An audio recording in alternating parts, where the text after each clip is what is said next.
I'm going to tell you exactly how to go from 0 to 6 figures in this video within 2 minutes. Let's go. Us too, we apply this stuff to ourselves every day, and we're not perfect, but we strive. I want to say that to the folks that are listening too. Rudy is the epitome of that. At 30 years old, I mean, this dude he just has such a... What's up, everybody? Rudy back with you guys with the Vantage podcast channel, where we teach you everything involving life and business strategies. Today, we're speaking on how to do specifically service-based businesses, how you could start up a service-based business and flip it from 0 to 7 figures, which I did. And I want to teach you guys everything I learned. It's not hard. So first, what we want to do, obviously we know we got to set up a business, understand what we're going to be selling. But for the time being, I'm going to use the business that I did for myself, which was the commercial cleaning or janitorial industry. It's pretty much just a math. Let's just take 100%. Let's take a pie, 100%. Actually, I'll probably have some graphics somewhere up on either side of me on the screen. So we got a pie. We're going to graph it as 100%. We're going to divide it into 3 pieces, okay? One is going to be for labor costs. This is what I want to pay out. So if I'm charging, let's just say $999, I'm paying $333 to my workers. The other third is going to go to other expenses, such as insurance, workers' compensation, in case someone gets hurt, bonded, supplies, equipment costs, so on and so forth, taxes. So we're trying to fit all of that into that second third. And the third, that's all profit. So we know if I charge $1,000 for a job, I'm walking home with $333 to myself after all expenses. It's a pretty nice thing to do. And so basically just every $1,000 that you make, you're getting 330%. So you make $1 million, you're walking out with $333,000 in a year. And that's the point that I got myself to. And it's not hard. I didn't have any experience in this cleaning industry, but for the most part, everything is math and science based. Like there's a problem and there's an equation of how you can be profitable. And it's up to us to be able to go and fit those numbers and make them work. But the real key to being successful in business is not so much about making those numbers work. It's more about creating the art behind the business, the brand. Like, what's your identity? What does your business strive for? For me, in the cleaning world, what I've learned with time is it was hard to be different. It was either, we use green cleaning products, so they're all organic, and we don't use any harsh chemicals that can burn your eyes or get you sick or anything. And I was just trying to think about certain things, but what I realized is the most powerful thing in any business, and I've talked to many business owners throughout the years, the most important thing is relationships. Trust me, if you work on just having great communication and doing what you're saying you're going to do with integrity, if you want to be the best at what you do, that relationship is going to go so far. There's been so many times I've had cleaners that just dropped the ball completely. But because I nurtured that relationship and I was nurturing it all along, they're able to say, hey, it's understand. I know that you'll do what it takes to get everything corrected.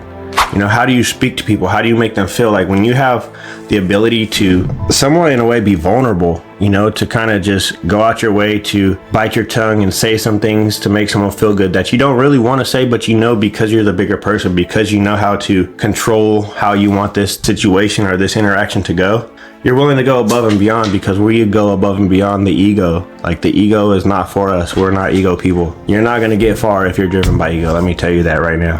So there's certain things like that. Obviously branding. What are you doing to attract new customers? Are you consistent? How do you treat your employees? It's like there's all these different things that you as a leader, are going to have to work on.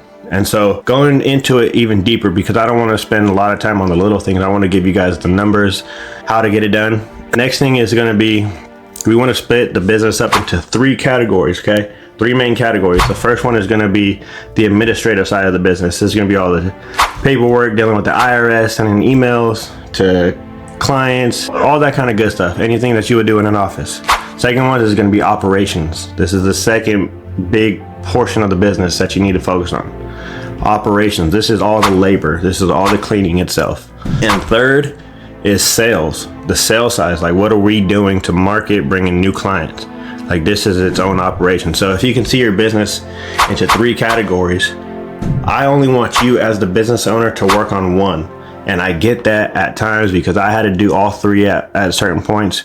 You can get the numbers to line up to where you're profitable. You can fit people in within that budget to where you have an operations manager who oversees all the cleaning that I have right now. I also have an administrative manager right now. So I really just deal with kind of bringing in new clients.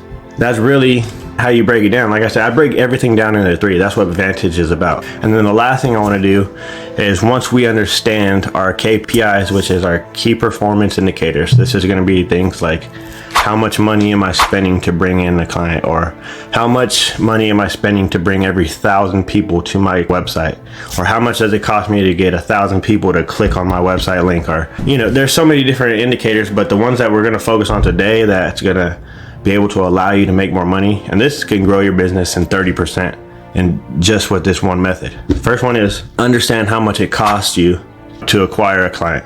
2, how much are they spending with you per transaction? How many transactions do they have with you per year? So A, we want to decrease this number first. So how much are you spending to get a client? Because once you know that number, then you pretty much know how much they're going to be worth. So the one client, what are they worth? If you spend $500 to get them as a client, but they bring you in $5,000 throughout the year, well, then you know your numbers. So now we want to work on enhancing, lowering that $500 number, but then we also want to try to increase that $500 that they spend with us by 10%. By doing that, we also want to increase how many times they buy from us per year by 10%. And we want, let's say, if they spend $5,000 with us, we also want to increase that by 10%. So $5,500. And by doing those 3 things is going to increase your business by 30%. And if you do those on higher numbers and higher scales at higher percentages, your business is going to skyrocket. And so from top to bottom, you know, 3 categories of the layers of business I just broke down to you. Realistically, it's going to be all up here. Like, I can sit here and I can tell you numbers and you can plug them in. And even if you do and you get rich and get successful, who are you going to become once you get all of that, what you're seeking?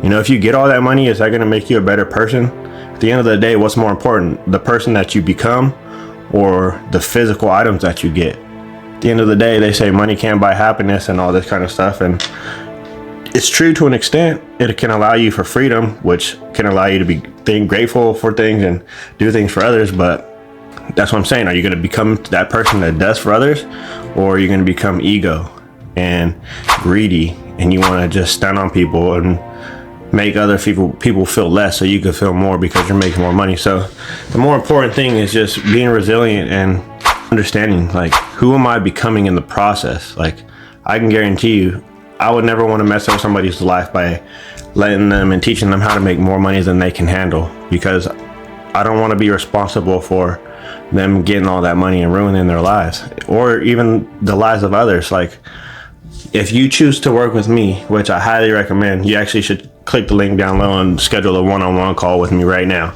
Be the best decision you'll ever make, I promise you.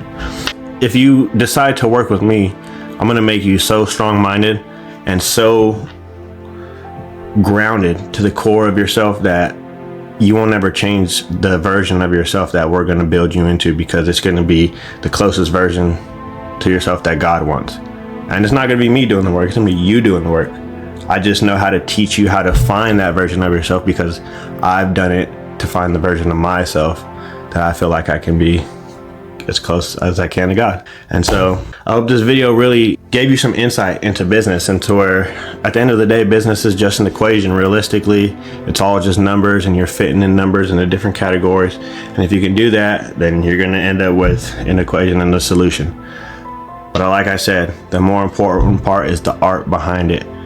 How many people you can help along the way, how many people's employees' lives you can change by giving them a job that they love to come to every day with a great environment. How many people can you serve on the other end? You know, the clients, like companies I clean for, they walk in every day knowing, hey, I know I'm walking into a clean place that smells and looks good every single day. You know, and so I just encourage you guys to expand on this. Please drop any likes, questions, anything that you want. You know, hit me up. Feel free. I'm here to give back. And this YouTube channel right here is all about me giving some of my best stuff that I've learned throughout time. So feel free to hit me up. See you guys in the next video. Peace. Us too, you know, we apply this stuff to ourselves every day, and we're not perfect, you know. but we strive. I want to say that to the folks that are listening too. Rudy is the epitome of that. At 30 years old, I mean, this dude he just has such a fire for life, a passion, and you're not one of those ones that sit on the sidelines.